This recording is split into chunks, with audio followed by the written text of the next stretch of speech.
Saudara, Israel menghancurkan sebuah gedung tinggi di kota Gaza. Serangan bom ini terjadi tak lama setelah Israel mengumumkan akan menargetkan gedung-gedung tinggi yang diidentifikasi dipakai sebagai markas Hamas.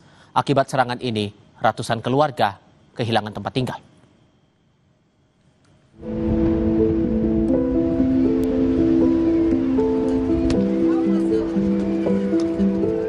Menara Mustaha dengan tinggi lebih dari 10 lantai berubah menjadi reruntuhan dalam sekejap. Kota yang sudah gersang tanpa air malah dihujani puing-puing debu. Menara Mustaha yang berada di dekat kamp pengungsi di lingkungan Al-Rimal Gaza runtuh akibat serangan Israel yang meledakkan dari dasar gedung. Warga Gaza telah menerima pemberitahuan evakuasi sementara sebelum serangan udara terjadi. Tetapi banyak yang pergi tanpa persediaan pokok atau barang-barang mereka karena lebih mementingkan keselamatan diri dan keluarga. Peringatan evakuasi resmi yang dikeluarkan Israel untuk gedung bertingkat tersebut disebut sebagai operasi militer dan mengatakan Menara Mustaha bukan dihuni oleh warga, melainkan digunakan Hamas sebagai pusat pengawasan dan operasi militer. Israel bahkan bilang serangan di area tersebut akan terus meningkat hingga Hamas menerima persyaratan gencatan senjata Israel.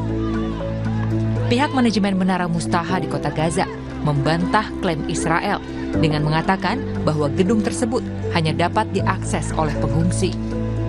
Kepanikan dan keputusasaan akibat serangan udara Israel menyebabkan ratusan keluarga kehilangan tempat tinggal dan merampas semua harta benda dan kebutuhan pokok mereka. Warga Gaza kelaparan dan lelah berpindah-pindah dari perang yang tak kunjung usai. كل المناطق في قطاع غزة بشكل عام احنا بنتعرض لأبشع المجازر والإبادة الجماعية في مر التاريخ في يعني في الوضع اللي احنا عايشينه هذا الوضع الكارثي. نحن لا نحتمل ما احنا عليه اليوم على ما اعتقد. إذا إحنا في قدرة أو نمتلك القدرة إن نعيش كمان ساعات قادمة بنكون أنجزنا حتى لا نملك الثقة المطلقة إنه نعيش حتى الدقائق القادمة. Serangan rudal Israel yang menghancurkan Menara Mustaha terjadi pada hari ke-700 Perang Israel di Gaza sejak 7 Oktober 2023 lalu. Selain serangan gedung Mustaha, korban tewas di jalur Gaza telah meningkat menjadi 64.300 jiwa. Angka tersebut sebagian besar merupakan warga sipil, termasuk perempuan dan anak-anak. Situasi keamanan di Gaza dilaporkan semakin memburuk seiring perluasan operasi militer Israel di berbagai wilayah kota.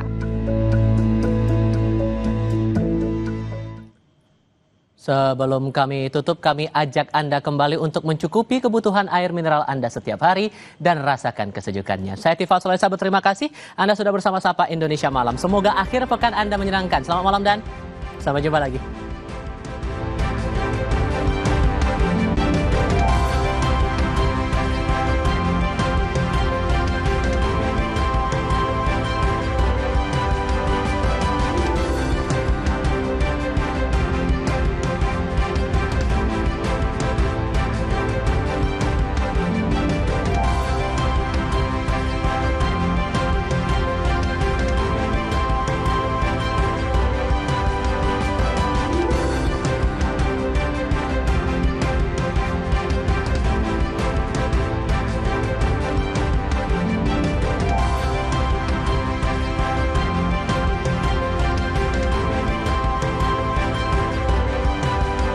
Terima kasih Anda telah menyaksikan Sapa Indonesia Malam, didukung oleh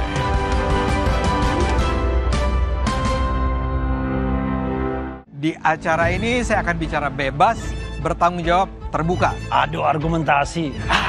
Biasa itu. Forum debat yang paling tajam dan berkelas. Debat siapa takut? Siapa yang memperdebat? Di sini Nantikan di Bola liar. bola liar. Bola liar. Hanya ada di Bola Liar Kompas TV. Saksikan Bola Liar hanya di Kompas TV. Bola Liar. Saksikan Bola Liar tiap Jumat malam di Kompas TV.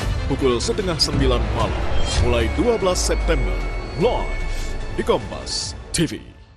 Sesaat lagi, Anda akan menyaksikan Kompas Update yang didukung oleh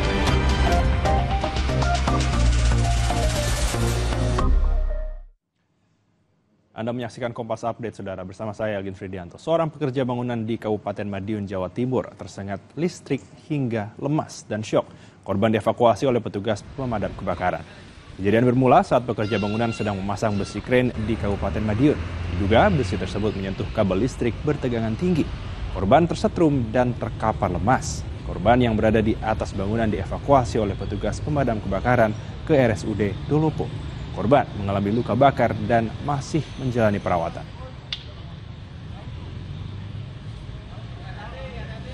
Demikian Kompas Update, saya Algin Fridianto. Sampai jumpa. Terima kasih Anda telah menyaksikan Kompas Update yang didukung oleh